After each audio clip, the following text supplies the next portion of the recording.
Yeah, you've always thought and acted strategically. All your acquisitions and alliances over the years are well thought out with a view toward the big picture, where you want to be in 3 years, what kind of company you want to become.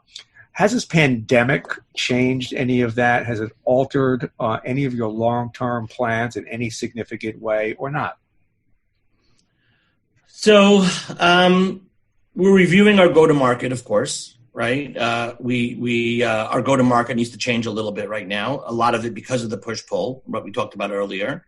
But we've been acquiring companies for years, right? That's kind of how we grow, right? When we want to do something new and we want to be great at it, we go find the best of the best company that does that, and we acquire it, and we roll them in, and now we become really strong, and we build around that and take the best of theirs and the best of ours, and that's how we have our organizations.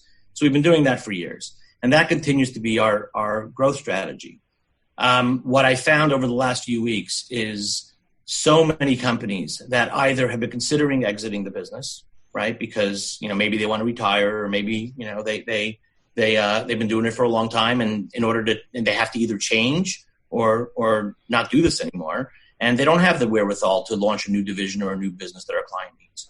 So instead, they're deciding, maybe it's time for me to exit. And there's so many calls that we've been taking from our friendly competitors, right? A lot of our contemporaries in the business that said, hey, how do we do this? How can I do this? I don't want to go to, no days a week. I want to be able to sell the company and still work for a couple of days a week.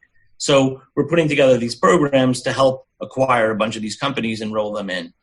We actually just decided yesterday to take one of our folks, and they will now be the head of M&A for this, and will continue to grow by having somebody that just keeps working with these companies and figures out how to roll them into Net@Work.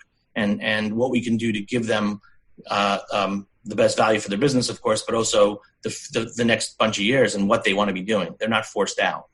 So we've really been focusing on that, and we think that'll change us quicker than we would have thought of.